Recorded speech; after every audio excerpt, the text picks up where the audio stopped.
Welcome to the inner sanctum. I'm in the shadows. I got one last job, one last job.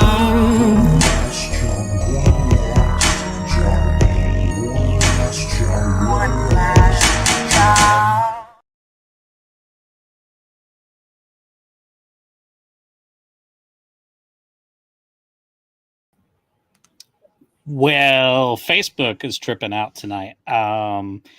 Anyway, I think we finally got it working. For whatever reason, it just said it couldn't stream. Hi.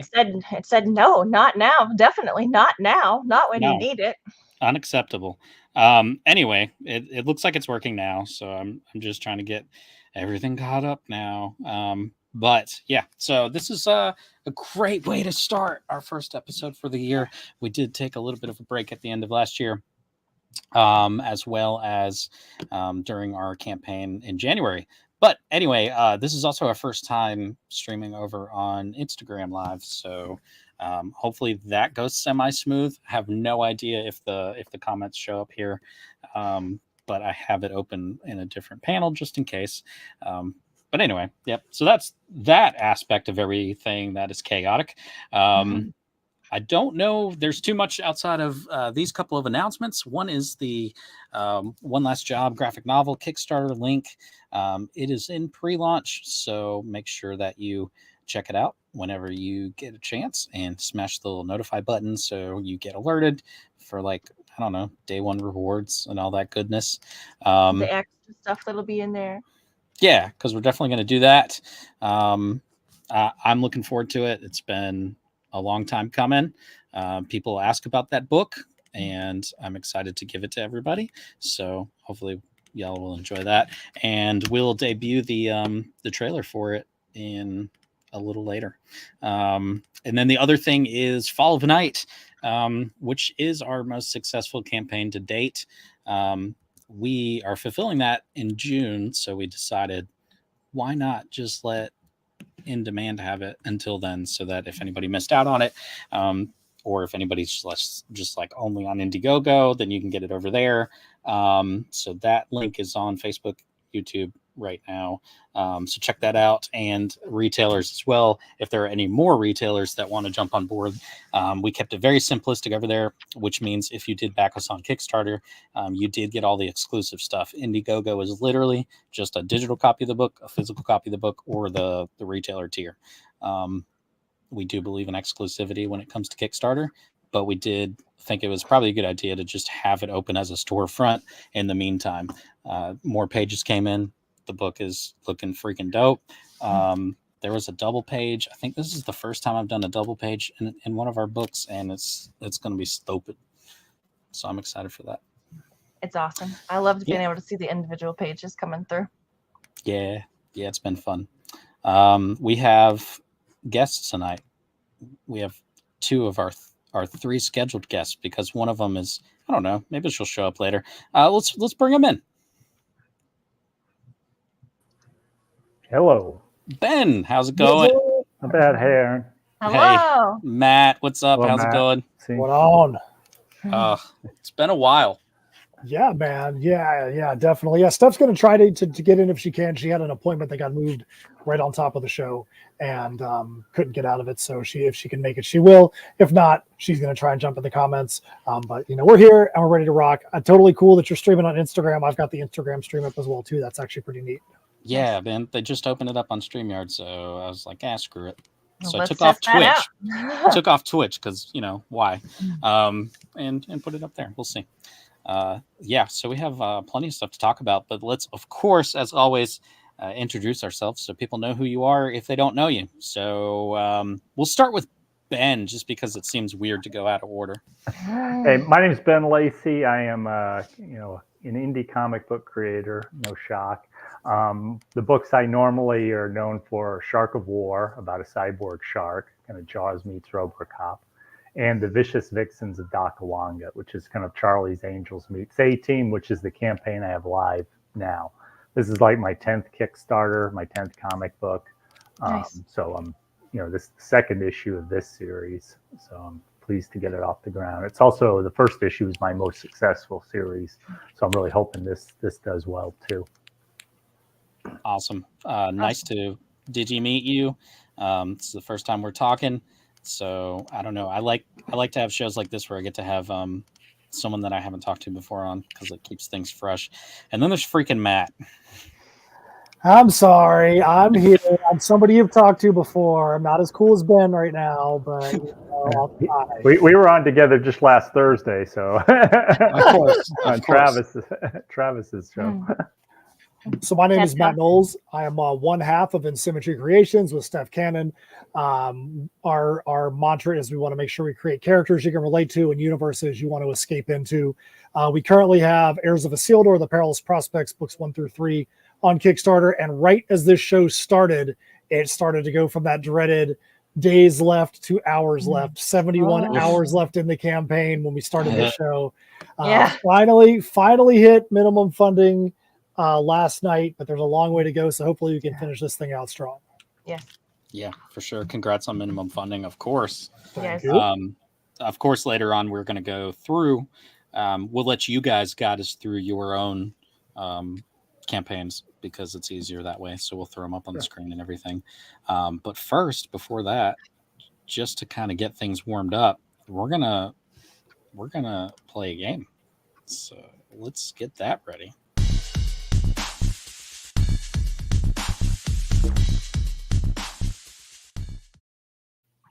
All right. This is what's going down tonight. In fact, so Matt, you were on the first Inner Sanctum, I believe. Yes, absolutely correct. I think I did something random that time. It was like a trivia question or something. I think it was something to do with Sinatra. I'll say this: if we have to pick partners, if your questions have anything to do with nuclear power or rockets or anything like that, I pick Ben to be my partner. If it's science, Ben's my partner. That's right. What's up, John? No, we're actually going to go a completely different direction, and we're going to try a few rounds of catchphrase. So if you guys have not played catchphrase before, then you'll catch on pretty quick. You'll figure it out. Yeah, I got to pick a category. I guess I'm just going to do a mix. And so I'm going to see if I can get you guys to guess this word whenever it comes up and not just do a complete panic mode. All right, let's go. All right, so this is something that off of a diving board with your arms out before you hit the water. Jump. It's belly flop. There you go, belly flop. That's right. I can't dive for anything, so. So you're thinking, yeah. Next one is this is a little bit like sexy talk, but like, you know, it's I guess a more old school term for sexy talk. If it's like flirting, I don't know, necking. It's part of an activity. It's something that's on a bed that Pillow talk. Pillow talk. There nice. you go. Nice. All right. Being old, it helps me here on this. I was just looking. There's actually an old Rock Hudson movie, Doris Day, called Pillow Talk. That's right. Back in the day. Man. Nice. Wow. Whoops. Oh, look. And I'll do a couple more. This is dots on a person's face. Freckles. There you go, freckles. This is a NFL team out of Georgia. Atlanta Falcons. There you go. I feel bad about that. This is what all the cool kids in the 80s and 90s did, and it has wheels. No. Skateboarding. Wheelies. Skateboarding. And this is what people chop up every October. Garlic. Yeah. Pumpkin. Pumpkin. Yeah. Do not come to our houses in October to see our carved onions. There's so much garlic. And garlic. Holy water. Johnson's Soylent Green. Oh gosh. And there's 101 of these in Disney. Dalmatian. There we go. All right. Look, y'all did pretty good. I guess I did pretty good. Made me feel good about myself. Yeah, what a good descriptor. I think catchphrase is just going to be the game from now on because it's just always fun. It's always fun. Yep. we do this sometimes when we're bored and just sitting around. It's like, what should we do for the next few minutes? And just throw, it's on your phone. Anyway, let's see. So that was our little fun game time. I definitely want to make sure that we do talk about comics because I don't know if you guys know. Not all shows have that. Did y'all know? Did you know you go on a lot of comic book shows and no one ever talks about what they're reading? It's my pet peeve. It is her pet peeve, so I've gone out of my way to make sure that any show from here on out, we are going to actually talk about comics. With that being said, Joe said, and I'm back. I'm going to listen while I work. This is a big pet peeve of Joe's as well. Anyway, hey, I got to meet Joe this week. I thought it was really cool. If you guys are friends with me on Facebook or Instagram, you will have seen those pictures. Joe and I have worked together for 6 years now. We did Tilt 1, 2, 3, and 4, and then Fall of Night. He's my bro, and a Trade Injustice. So it was really cool to actually get to meet the artist in person and hang out and have dinner or lunch with him and his wife. Anyway, so let's talk about comics for a second. Is anybody reading anything currently, or are we all broken in our current Kickstarter madness?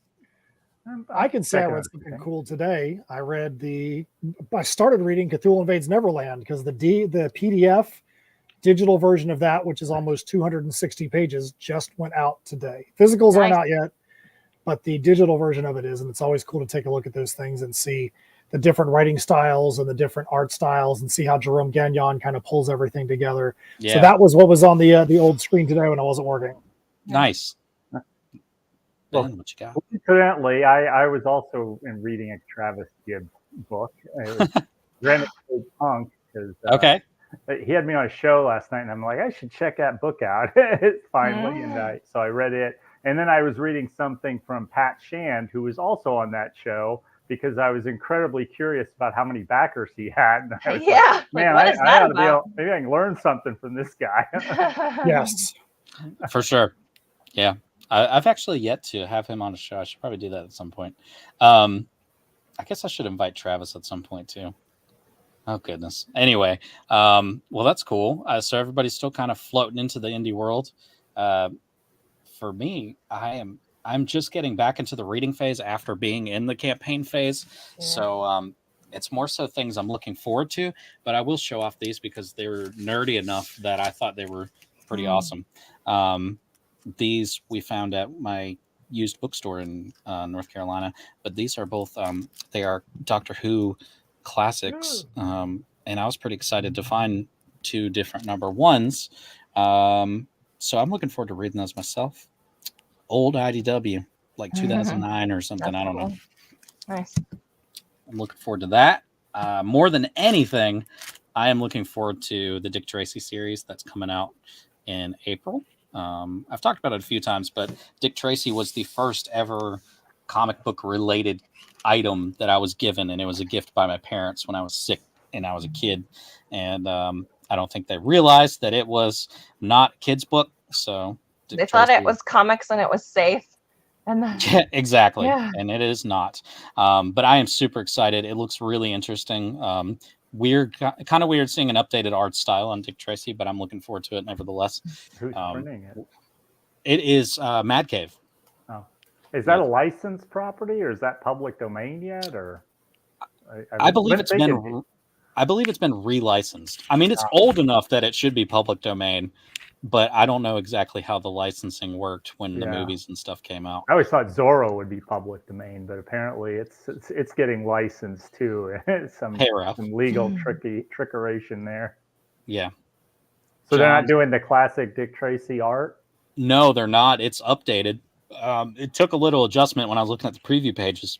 But again, if they stick to the story style of Dick Tracy, just a straight up detective, like I'm cool with that. That's what I want. And it looks like it is. It starts off with like a pretty brutal murder scene. So it's like they're trying to update it. But I mean, he dealt with gangs. So I'm looking forward to that. That starts in April. Let's see what else I got. What else? This would be what I'm going to start reading with my kiddo this weekend is Dogman Unleashed. Cool. Yeah, got to. And I know Matt, you guys have a kids comic. Yeah, Misfits Clubhouse. We look at it. We say it's like Saturday morning cartoons, but in comic form. Everything is like you'd watch, Bugs Bunny. It'd be like a bunch of 5-minute little cartoons Nice. that maybe they kind of go together, and maybe they don't. Maybe there's a thread that goes along with them, and that's how we treat Misfits Clubhouse. But yeah, it's fun. It's fun watching those stories reach a different market, reach a different audience than everything else we do. Yeah, definitely. That is, I was on a show and asked, what was your first, comic? What got you into comics? And there's a couple different answers for that. One of them was just realizing, wait a second, wasn't the first comic we all read the Sunday Funnies? Like, weren't we all looking forward to that and so excited to just get these little snippets of all these different kinds of stories? Like your parents were reading the sports or the news and just give me those funnies. That's absolutely the truth. Yeah. And for the kids out there used to be this thing called a newspaper, and people would get it to their houses, and it was a physical thing that you would read your news on. Yeah, you got comics in there. Well, I was always interested when I first saw that Spider-Man had a comic strip, but then I realized that in the Spider-Man comic strip, nothing ever happened. It was like they had some rule that he could, and since it's in the comics in the paper, he couldn't actually be in a fight or anything. Gosh! I'm like always waiting for the fight to happen, and nothing happens. It's probably Spider-Man style one-liners for kids. No, it's kind of more like almost more like a soap opera comic book. Oh, wow. Comic strip like Mary Worth, or I don't know if you remember Mary Worth or any of those more dramatic strips they used to have. A lot of those have gone away too. Now it's all humorous, but it was more like that. It was kind of dull. Oh man, Jessica. Well, gosh, the kid stuff, the comics. I've been tapping into the Disney villains line, so that might be Gargoyles for some people. For me, it's Scar, because I love the Lion King. And then there's Cruella, okay? And then the latest one, the Lilo and Stitch one, are the ones that I've read of those. You get this fun experience of being able to take the story you know and love, these characters you know and love, and they're actually telling, like, kind of an intricate part of the story. It's staying true to the original movie that you know and the characters that you know, and they're fitting it in. It's not completely outside of it or made up. Like it makes sense in the storyline. So they've done a really good job with it, I think. We have like a 2 degrees of separation from Lilo and Stitch. Yeah. No, seriously. The guy who did the Bruce McTutherson cover for Misfits Clubhouse is named Peter Ramundo. Peter Ramundo used to be a animator for Disney. He was a big time animator for Disney, and so he basically animated your childhood. He animated Lilo and Stitch. Yeah. He animated Mulan, a couple other ones like that. Yeah. Wow. So it's totally freaking cool. We're like, dude, we've got this dude that literally animated the way people grew up, and he's got a cover for one of our issues. That's cool. That's awesome. Yeah, that's fun. Gosh, so I go from that to stuff like Something is Killing the Children, because I guess you enjoy the children, you kill the children, and it's just a good balance, I guess it does happen like that. Something is Killing the Children is I guess my favorite one to complain about, because it's a good story. There's good stuff in there, but also understanding the indie world and seeing things in there happen and get past that probably wouldn't be okay in our indie world is frustrating sometimes. For sure. By that, she's meaning the 2-page spreads that they do that are the constant 2-page spreads that you cannot tell where your eye is supposed to go. You don't understand the panels. It's not, and I swear it's not just me. I'm looking at them, Aaron's looking at them, saying, where do you think your eye is supposed to go? And it's not where they're planning for it to go. I don't understand how they mess up so bad on these 2-page spreads over and over again. I'm glad you feel that way about 2-page spreads, because I know that we've had a dispute over 2-page spreads, because they might look good in theory when you have them out there, and sometimes it can be okay. But for like what we do, everything we do is perfect bound for Heirs of Isildur and from I Am Keto. So you've got an extra 1/4 of an inch on the side that has to be there because it's a book and it has to get bound. Yeah. So it makes it almost impossible to get it to line upright. Yeah. You have to make sure that the word bubbles are even farther into the page so that way, if anything is duplicated, it's not like you've got a duplicate of a word balloon right there. Sometimes they can look cool, but it's like, and it look great if it's a wraparound cover, but we can't even do wraparound covers on a perfect bound because you can't open up a perfect bound to see it. So we try to, you know, and you do that, and you have that standard, and indie people do have that standard. Meanwhile, you go pick up a comic book you go pick up Something is Killing the Children, and it's not right. The cover's not right. The margins aren't right. The bubbles aren't right. And the 2-page spread isn't right either. Gosh, that just, it grinds my gears. Joe said directing the eyes is so important. Look, again, it just kind of, it goes with what Jessica's saying. Like there's things that I feel like in the indie world we wouldn't get away with, and that's one of them. You know, it's one of the things we'd hear about.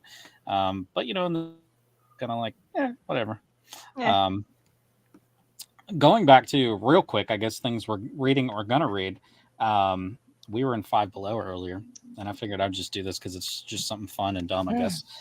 When I got back into picking up comics, and I just wanted to build any kind of collection, and I couldn't recommend this enough for people. If you want, like, you know, I guess older or some, I don't even know how old these are going to be, Marvel or DC or something. I bought one of the like, little 4-packs, and they sell them at like Five Below. They sell them at Walmart and stuff like that. And I would just be interested to see what's in here. And so that's what we're about to do. And I do know that this is Wasp. So I know nothing about any of these titles. But again, something random. But I do recommend it if you don't know what you like reading and you just want to try a bunch of random stuff, because it doesn't get much cheaper than $5, like 4 comics. All right. That's pretty good. So these are, all right. So this is the Wasp, and this is a variant edition for issue 1, I guess. I don't know when this story came out. And then we have X-Force. All right. Okay. All right. And then we have Star Wars. Okay. Hanaka. And that would make a lot of people happy if they popped that open out of there. Yeah. And then All Out Avengers #4 variant edition. So hey, like there you go. Ages title. Yeah. So I guess I'm going to read these at some point, and then I guess I'll probably post what I think about them. And see if people get mad. Anyway, so yeah, boom, $5. That was. We'll see. We'll see if any of it's worth it. But anyway, that's just random fun for me to have. I know that for those that don't know, we have a mascot. His name is Harold. He is our flamingo. He is a great mascot. He's doing a great job, but he likes to drop his own recommendations. And so we're going to let him do his recommendation for what people should be reading currently. And so we'll let him tell everybody what's up.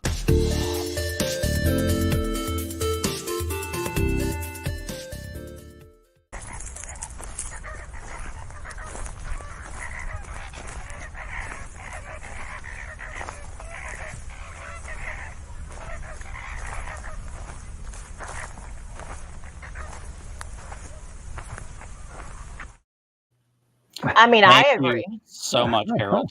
We couldn't thank you enough. So for all those reasons, and a bunch of ones that Jessica agrees with, is why that Harold is approving Something is Killing the Children. So check that out if you have not. I don't know. Jessica can speak more to this than I can. Yeah, as much as I complain about it, I also love it. It is a heck of an expanse of a story, that there's one main story, and then you can follow the individual characters to other areas, and then they also seem to have so many extras that they are putting books together, and it's like books that explain the entire world, and they are cool. They have sketch work in them, like made up stories, and just it's kind of a different way to tell the story. They're working a lot of extra stuff into their comic, and I think it's fun. As much as I complain about it, it's good. I love expansive world building, so I think that's really cool. Yeah, you would like that, John. So I want to get into everyone's campaigns. I want to get our stuff out of the way, and we only have one thing, and that is to release the One Last Job graphic novel little slideshow trailer thing that we put together. So I'll post it everywhere tomorrow, but I guess for now we just get to watch it. So here's the One Last Job graphic novel that is going to be coming out in June. No, it can't be you. Thomas, it wasn't me. They killed my family. My head. No! Who is this? Thomas, so good to hear your voice. I'm sorry for all these theatrics, but you know how I am. See, you taught me what it is to lose something. And now, I'm gonna teach you something similar. I'll give your best regards to your wife.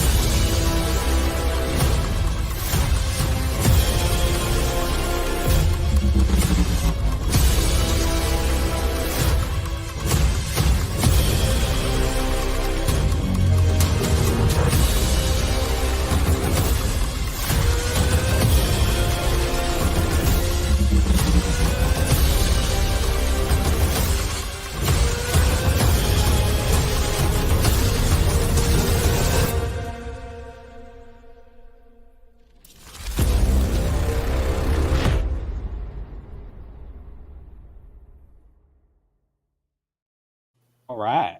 Dude, Well. let's go. That was a well done I trailer. like that music. Very I'm dramatic. down with that. Thank you. Yeah, looking forward to that. That's going to be fun. I love being able to wrap up another story. This will make the second full story that I've told and wrapped up, because we did Tilt Trade at the end of last year, and then this will be that one. And then we're just working on Fallen Knight continuation, as well as the return of the Everville stuff. So looking forward to all that. But let's get into y'all's work. Whoever wants to go first can go first, and I'll get it pulled up so that we can show everyone. All right. I'm gonna let Ben go first, man. Ben, you could do it. Ben, because Ben, if you guys don't know, Ben daily for us indie creators keeps a spreadsheet of open campaigns for people in our group. Ben doesn't have to do it.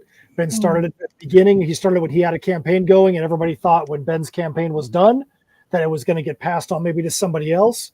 But Ben has daily, even when he didn't have a campaign out there, made sure to keep that information up for people. I know a lot of people really appreciate that. So don't let Ben be the unsung hero. Let Ben be the very vocalized and verbalized hero for doing that for everybody. So thank you, Ben. Oh, no problem. Yeah, I don't think anybody says enough in there, but we appreciate it. All right, let me get this. Sorry, I had to mute my my work chat on Slack is just not shutting up. Okay, let's do this. And so, Ben, you're going to have to walk us through it, because at this point, I will not be able to see anything. Here we go. Do you want to play the video or the first part of the video? Sure, up to you. Yeah, because Lori Calcaterra did the voice for this, so I might as well hear Oh, her. okay. Nice. Yeah. All right, we'll play it. Oh, I don't hear it. Sounds not good. Uh-oh. Did you say you didn't hear it? Yeah, I there was did. no sound. There was no sound. Uh-oh. Can't do it. We can't do it. But Let's see. Well, it used to just be a button. Don't mind me. Layout, camera. I don't know where it is anymore. Shoot. not a big deal. It's kind of a cool little thing she did for me on my last campaign. She kind of played the voice of one of the women to narrate the kind of the mystery. Nice. Going through it. Basically, this spins out a little bit out of Shark of War, though you don't have to have read Shark of War to follow it. 8 women are being trafficked, they think, and they're being hauled somewhere at night, and the shark of war pops out and kills their captors, leaving them afloat at sea. He's a shark. He's not actually going to do anything more for them. He just kills the captors, flies off.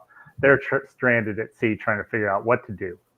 So one of the women knows the story of Dakawanga, which is a shark god of her island home, and she tells the other women that to try and inspire them to buck up and come together and save themselves.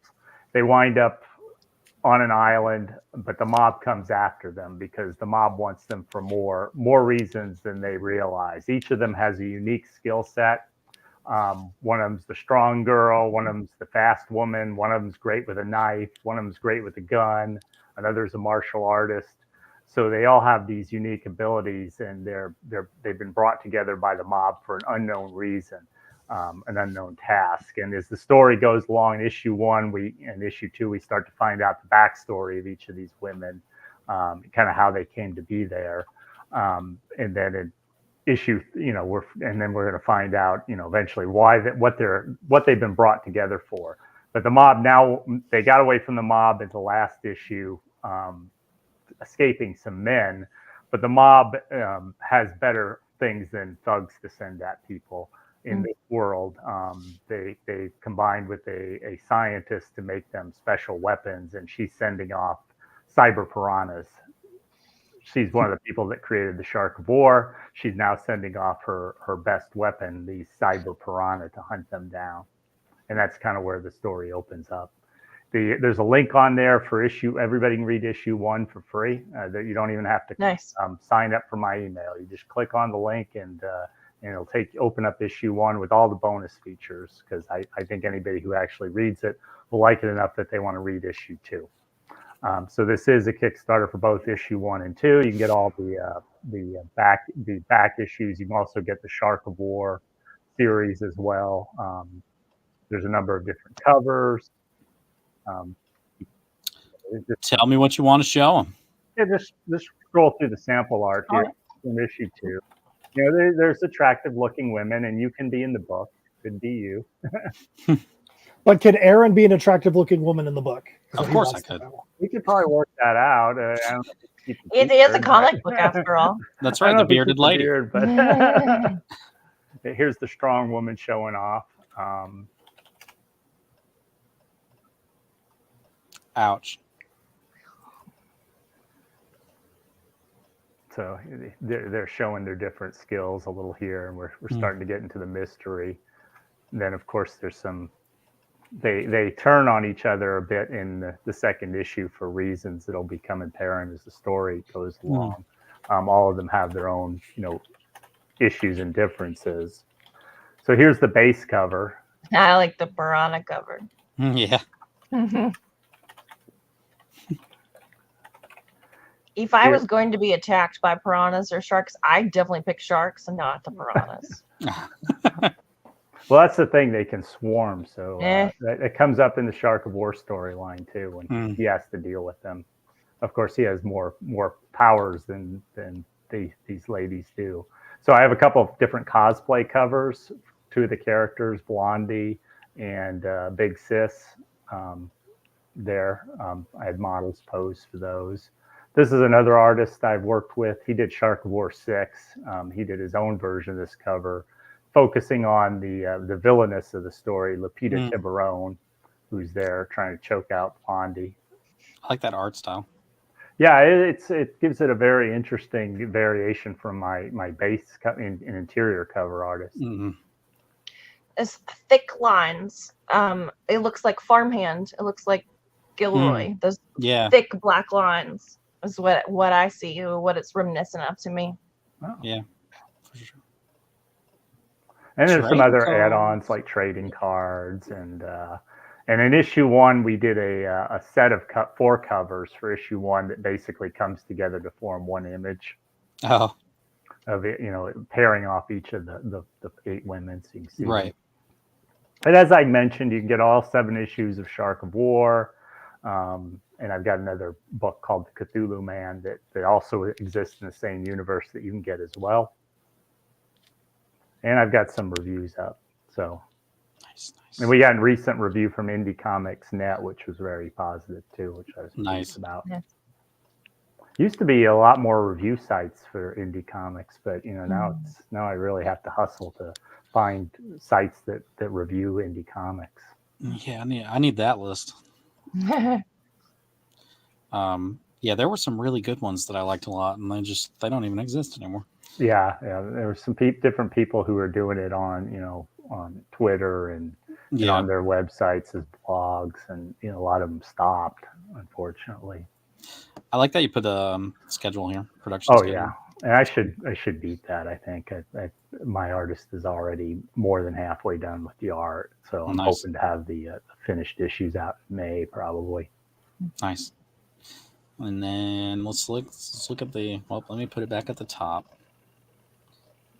And then let's show people your reward tiers. Oh yeah. I always do a cheap digital, and like I said, this one not only gets you the both issues 1 and 2, it gets you Shark of War 1 as well. Oh, okay. It has the first appearance of them. They were in a very different form in that book because I did the art in it, and I basically made everybody look alike. And I also had 9 Vixens, so we have a mystery of a missing Vixen because when I started writing the book, I decided 8 was the right number. And so, because originally I wasn't planning to do, a story with them. And then I started thinking about, well, what happened to them? They got left at sea. You didn't save them. And then the whole idea started forming in my head. I really wanted to do it. Nice. There's all the digital. So $19, 10 digital books, plus any bonus, stretch goal digital books from other creators that I get off of that spreadsheet. And then, the different, specialty covers and and we'll keep going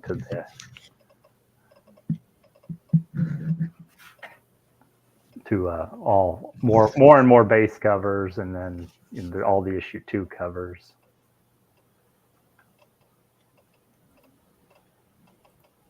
Yeah, I try to give people a lot of options. Plus, in the add-ons, I have them all there too if people want different numbers of stuff. Yeah. And that's all the.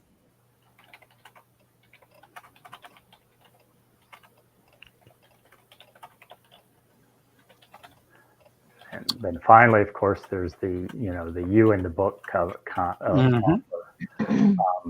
Somebody just took my highest offer, which is you as the lead thug in the book. Oh, nice. And the interesting thing there is a guy buying it for his girlfriend. So we had a conversation, and he was like, "Oh, can my girlfriend be the lead thug?" And I'm like, "Yeah, we can work that out." Yeah. Well, there you go. Telling my artist, "Oh, I guess you have to redraw that guy as a woman." Yeah. So, no, it'll work. So he's like, yeah, it's fine. Let's see. And that's helpful and nice that you're including the first issue in so many of them so people can get a handle on it and feel invested and know they like it. Well, I'm really trying to build an audience, and the key to that is getting people involved, and you also want people to feel they're getting good value. I mean, obviously, when you sell a hard copy comic book on Kickstarter, you're selling it obviously for a lot more than you get a Marvel book at your LCS or your $4 for $5 deal at Five Below. So you want to try and increase the value package, and offering more digital stuff helps that a lot.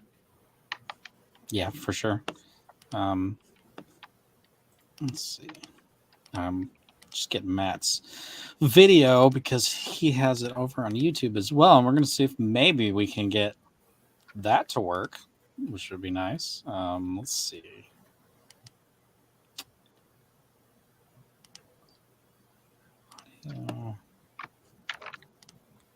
All right, let's see if we can get this video to work right. Present. Share. All right, let me know if when I hit the button, if you can hear it, and then I'll full screen it. Nope, does not like you on the audio. Nope, sure doesn't. No. Man, I even had the But settings you know what? changed. You know what? You can actually play it though, because you can just read what's there, because we made sure that the video, even though it's just a minute long, really explains what's happening in this version of the story, in Let's this do it. issue.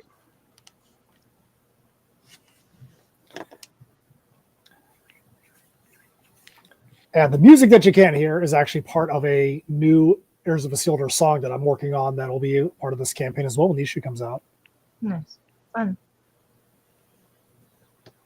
I need better video software. I can't do that stuff.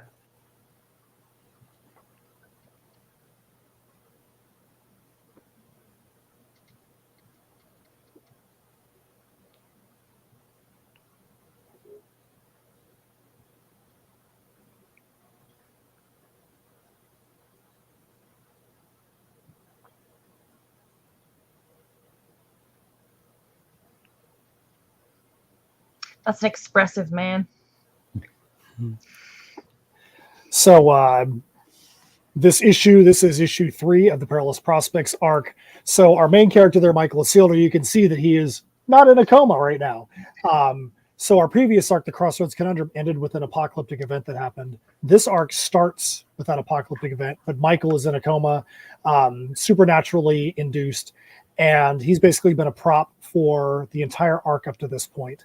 The two rubs about that are a lot of these people that were affiliated with him and only knew him now have to band together with their only common point being the fact that they know this guy who now is incapacitated.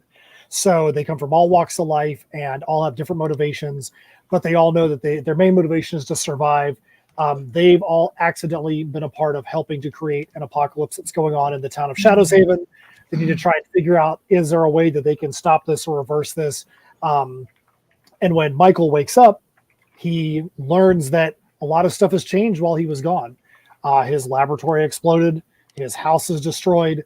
His identity has been supernaturally transposed onto someone else who happens to be his best friend. And that best friend is completely unequipped to take on the role of the timekeeper and the citizen of the year in Shadows Haven. But he has to figure out a way to do it, because if they figure out there's something wrong with this guy, they might, apprehend him, never to be seen from again. So that's where we're at in issue 3. It's a steampunk time travel opus. We say it's apocalyptic sci-fi set in a steampunk world. We're super stoked about this issue. Just like with Ben's campaign, we've got catch-up tiers galore. With this being the second arc of an ongoing series, we've made sure that in this arc, you can pick it up from issue 1 and be fully entertained and not be like, I'm missing something. Do I have to go back and read all these other things to be able to understand this? No, you don't. We did a show and they asked us to, hey, do you guys have any reading orders down here? And we didn't, which we knew would be helpful. So we put it into the campaign. So right there, we'll go to those reading orders in a second, but that's where we're at right now. We are at $3,600. Our original ask is $35,000, but we know that is just the entry level ask. We never ask for what we really need. We ask for what we think we can get in the first few days. Clearly, that wasn't what happened this time. We didn't get in the first few days, but you know what? We're thankful that we are where we're at right now. Our first stretch goal is right around the corner at 4,000. We made it a very easily obtainable stretch goal, so we can keep that momentum going. One of the cool things that we have in this campaign are we had a backer count incentive at 100, and we were able to include a PDF that's never been involved in a American campaign. It's never been involved in Kickstarter ever. It's called Mardban. It is from India, and it is written bilingually in the dying Dockney language, but then also in English at the same time. Cool. Dockney is a language that has basically been kept alive through oral tradition for the last century. And this is the first comic ever to be in the Dockney language. So we felt very privileged to be able to be the ones to bring this to the United States market. Our artist from Misfits Clubhouse, Raheel Mohsen, is one of the co-creators of this title. So it was an obvious, easy path for us to include this. So if you back this campaign, you automatically are going to be getting our title and this one other one that we guarantee you've never read before. That's cool. We've made sure that there are, we said, tons of catch-up tiers. There are We make sure you know, hey, if you want to include I Am Keto, which is the fictional Far East expansion, this is where it would go in the order. If you want everything back to Heirs of Isildur, Crossroads Conundrum, or Tales from Nocturnia, where those would slot in. We've got tons of shirts. We're known for the socks that we make as well. We've got tiers that are just like, give me a digital copy of this and just give me every single pair of socks that you guys have. And we've got socks from Heirs, from I Am Keto. We have a couple different pairs from Misfits Clubhouse. Bruce McTutherson is our shark, which I think is great. The Ben's on here. It's our aquatic investigator shark, and that is one of our 2 most popular pairs of socks we ever created. So nice. We thought it was great. We actually had somebody last night that was like, I want to get this tier that's got the issue and a pair of socks, but can I substitute the socks for Bruce McTutherson, please? We're like, dude, heck yeah, we're not sales prevention. We'll do you whatever you want. We'll give you whatever you want. So we've got 4 different covers. We've got 2 different shirts. We have a Heirs of Isildur logo shirt and then an I Am Keto logo shirt that was not available in that campaign that are in this campaign here. Every cover in our campaign is also available as a metal cover, so you can go and pick the metal cover version as well. We have some tiers that are pretty crazy. A lot of tiers we have at the very end. We don't really expect that people are going to take them, but if we don't put it out there, then nobody ever is going to have a chance to take it. Like if somebody was really skippy, they're like, I want every metal cover that you've ever made. You can go get all 18 metal covers and the 18 that come along that are regular covers that go along with. It's like an $1,100 tier. Hey, you never know when you're going to catch the right nerd in the right mood. That's right. So we put it out there. Our last campaign, that's what we were talking about. In fact, I was talking with you guys in the chat. We had that one guy who was from the UK that I did not know. And I even asked other people if they knew him, and they're like, "No, I don't know who that is." And they put they were the largest backer, and I was just like, I'm waiting for it to disappear. And it didn't. And then I was like, all right, well then I'm waiting for their card not to get charged. Yeah. And then it didn't. And meanwhile, like we exchanged messages, and they were like, look, man, I just thought it was a cool story, and I thought it would be cool to be a producer on it. So I was like, all right. Hey, that's great. Yeah. It happens. Yeah. It does happen. Yeah, so we've got tiers all the way up to there. There's one that's got 37 issues in there. You've got 18 metal covers, 18 regular covers, and then one other additional issue that was never done in metal, but it's a variant cover that we put out there as well. But that's Perilous Prospects 1, 2, and 3, and I Am Keto, and also goes back into the Nightmare Scenario, Heirs of Isildur one shot. We try to make sure everything's in there. We've got a tier for Draw Me Ins. Our Draw Me Ins, kind of like Ben said for his, where it's more than just a cameo. There's somebody's head on there. They actually are a character. They're a named character. Even in the video, one of the people that was drawn in and turned into a character, they've rebacked for as the issues go on, and we just keep on continuing their character on, and we that's funny.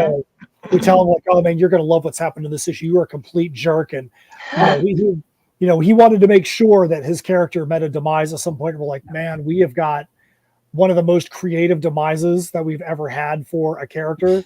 But the thing is, too, in Heirs of Isildur, it's not like I Am Keto, it's not like Tales from Nocturnia, where a lot of people die. That's medieval and fictional Far East, and there is a lot of things like that. In Heirs, if somebody perishes, it's a big freaking deal, just like it is for us in real life. If one person dies, your entire world can change. It's not like you're walking down the street and you're like, yeah, I got to work. Yeah, 5 people died on the way to work today. No big deal. Let's go eat a big ham house. That's not how it works. But in the Heirs world, when something like that happens, it's a catastrophic, huge thing. So we're like, man, we have a way to kill you off. This is going to be amazing. And we make sure that it actually has got meat. There's meat on the bone for that. So that there's actually going to be stakes when that character meets his demise.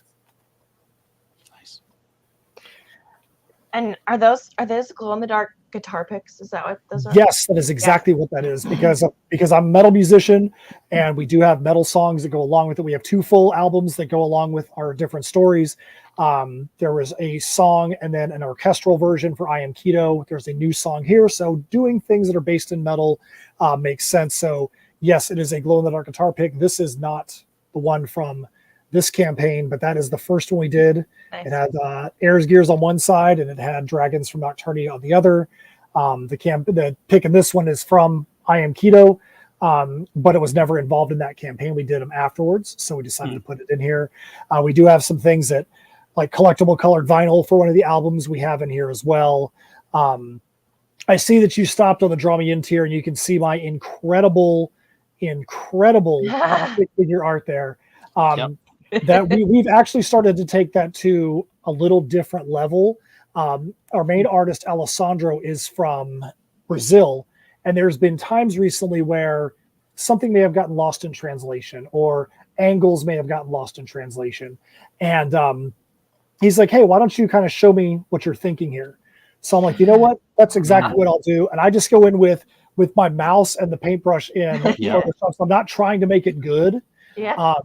It's actually gotten to the point that it's become like some humor. Like he's like, I showed this to my daughter and she thought this was amazing, because it's just like the worst stick figures known to man. And then, like, to make sure it's the right character, like I'll maybe color the hair in, and it's completely ridiculous. And it is the most amazing art in the history of the world. And we don't even know why we're paying an artist anymore, because we could just do the stick figure art and the whole story would be told. No, seriously, it's actually horrible art. You should release Heirs of Isildur. Yes, the stick figure version. Stick figure version. We've talked about if certain things were to happen in the campaign, if certain things were to work out a certain way, that we're like, you know what, maybe we might release some of these just because they are so dumb. They are so dumb. Be like, here's the stick figure version, and here's what Alessandro actually came up with. And yeah, but we'll see. We're not going to put the cart before the horse. We have a lot of stuff to a lot of ways to go, even though there's only 71 hours left. We want to finish strong, and if we get far enough out there, then maybe we might decide to include something like that. I see on the campaign you're at the characters. There are a lot of characters in Heirs of Isildur. We tried to, in this section, kind of segment them so you understand, here are people that are a part of the militia in town.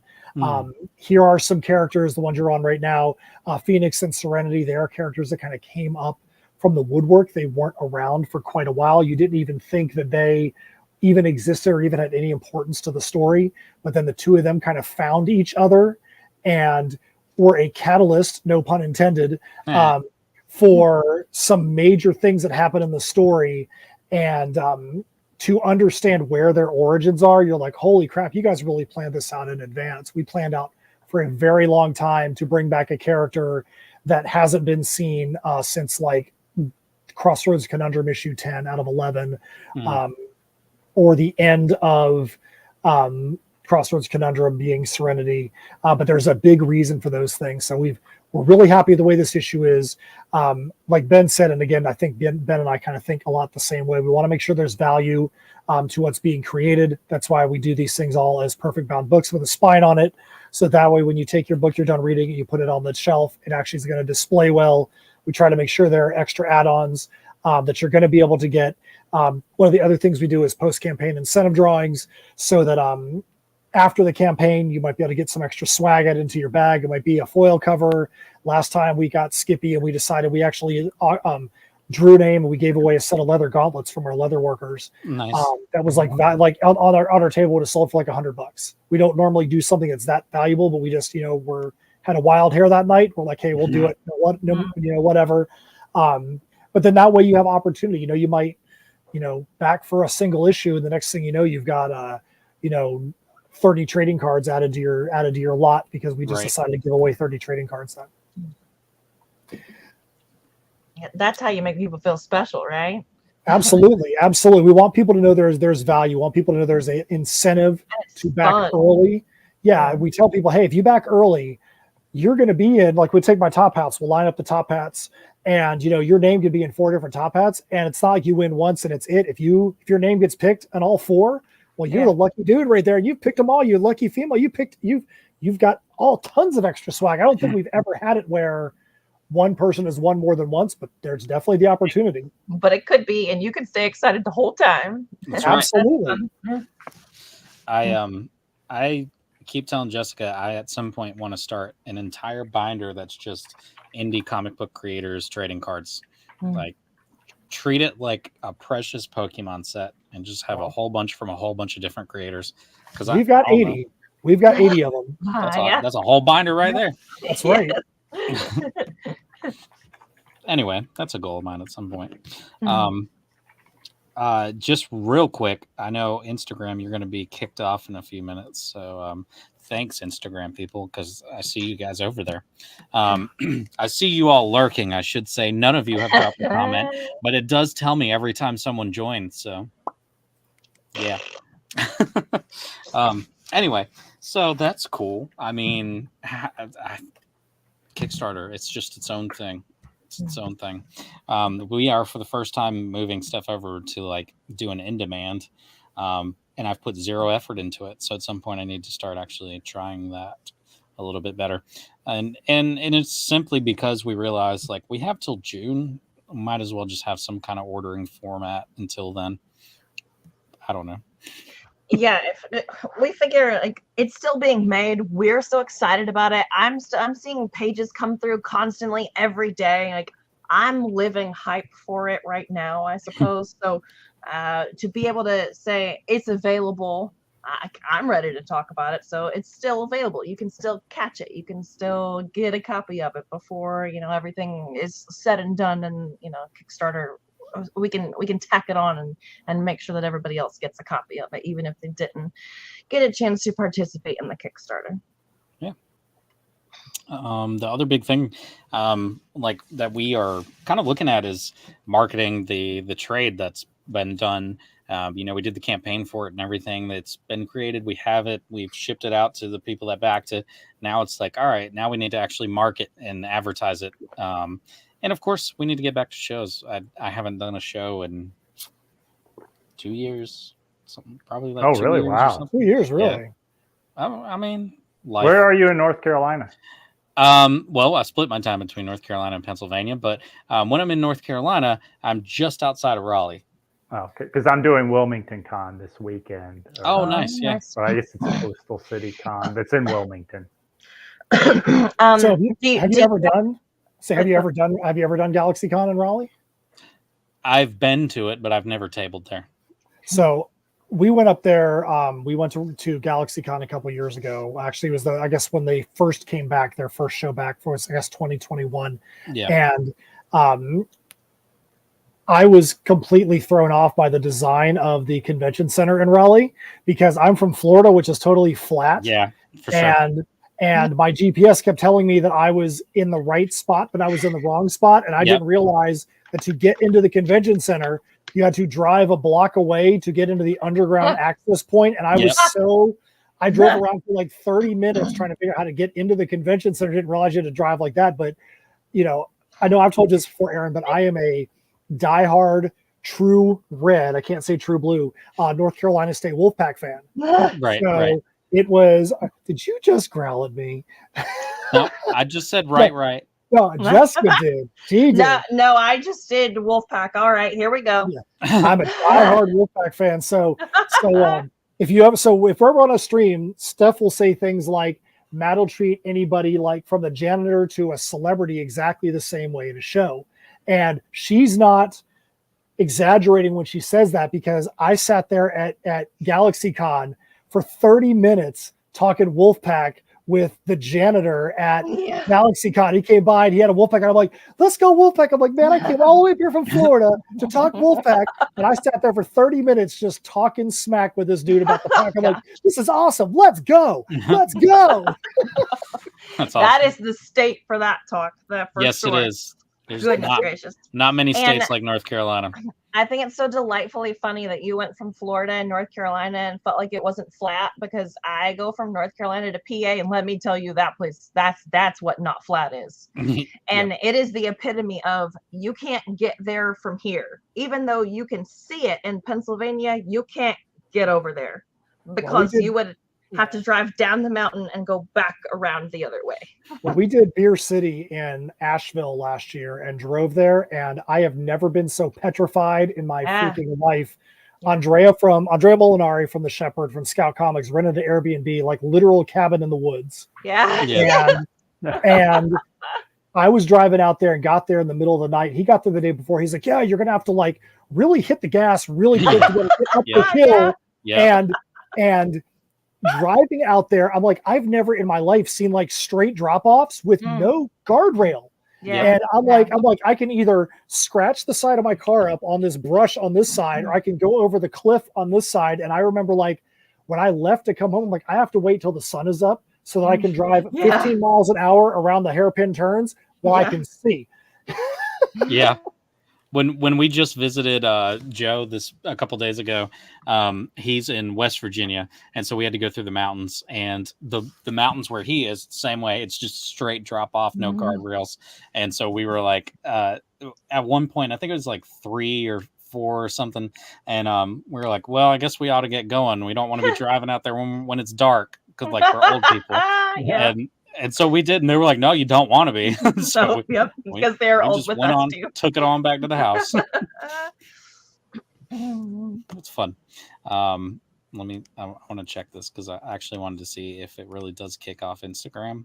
And oh no, they're still there. Ben, are you familiar with the Wilmington area? Not really. I've been to the Outer Banks before a long time ago, and went to the beach around that area before. Of course, we've been to North Hilton Head, but not Wilmington itself.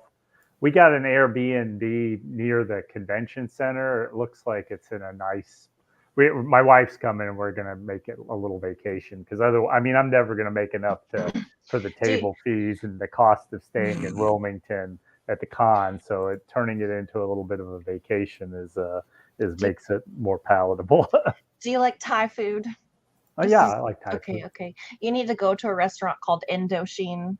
It's really important that you go there. I'll make a note. Are you a partial owner of this place? No. It's a really nice restaurant. It's cool, and it's one of those where they make reels about it because it's just so cool. Wow. Yeah. There's a whole outdoor seating area with ponds, and all the tables are painted. The atmosphere is incredible, and it's not big city prices though. So yeah, it's important. You have to go. Wilmington's nice. That's date night. You're out of South Carolina, right? Yeah, I live near Greenville, South Carolina. Okay, yeah. So I've been to cons in Asheville and Charlotte. Yeah. And I've gone to like Hickory Con. I've done a couple times, once or twice, and some other cons. I haven't gotten all the way up to Raleigh. I did Hero Con last year. Yeah, that's one that I need to start getting my name in there. Oh gosh, it's like it's funny because once we're finally at the point where it's like, oh, we should start doing like getting ready to do cons again, then it's like for next year. Like it's you're gonna fill out all the applications. You gotta kind of do it well in advance usually. Yeah, it's been a mess for a long time, and then we got to the point where it's like it's probably time to start poking our head out of the shell. And those 1 day in those 2 day, 3 day cons, like Hero Con it's a Friday, Saturday, and a Sunday. Yeah. And so it's got a fairly high table fee, and Friday, of course, is like a dead day almost. Yeah. So like, I don't know if I want to do a 3 day con again because it's a lot of effort for. It's a waste of time and money, and that's tough. Yeah, that one's just the hangout day. That's where you go talk to your friends. Cool. I want to make sure that as we get ready to wrap stuff up, everybody kind of talks about where to find all your stuff. Whomever wants to begin. I guess we'll go with Ben again because that's just where we've been going. Yeah, my Kickstarter is vixens.bitingcomics.com will get you there.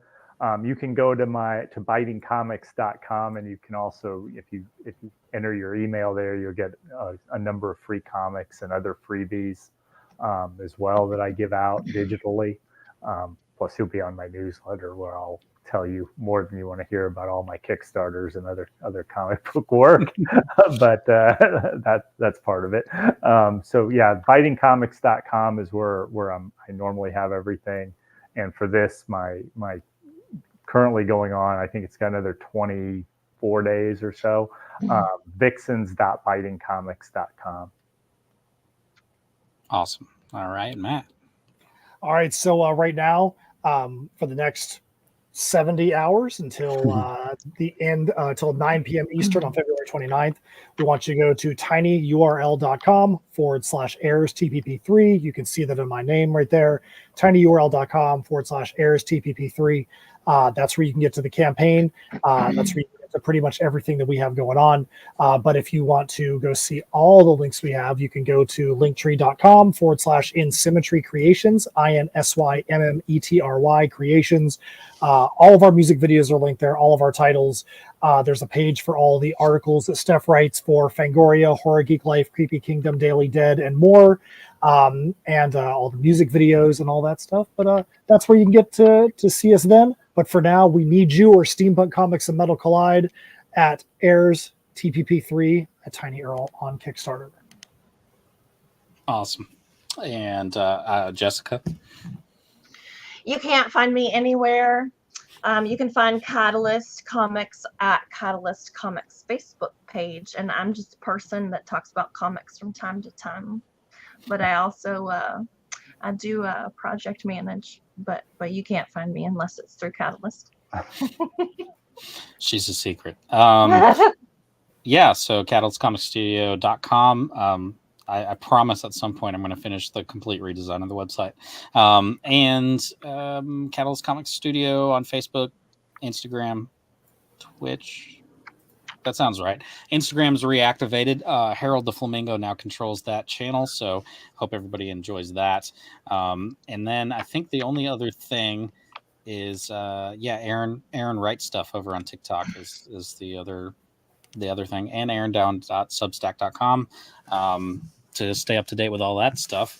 And I want to say thanks to Matt once again. You came on the first Inner Sanctum, and here you are again for the first one of this year. I want to say thank you for giving me the opportunity. I appreciate that. Yeah, absolutely. And Ben, awesome to meet you. I'm glad we were finally able to connect.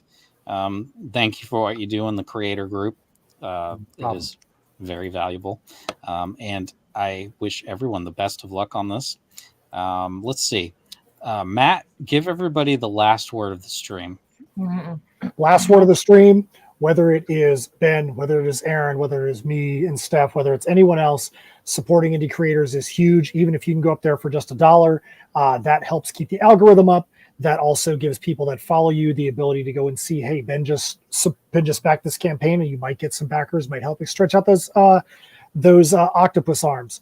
We know the economy is tough. We know that it is really hard to come off entertainment dollars, but know that you spend money on these indie creators, that money is going to a place that is really going to need it. Facebook doesn't need it. IKEA doesn't need it. Marvel and DC don't need it, but we're the people that need it. So if you support us all, we thank you very much in advance.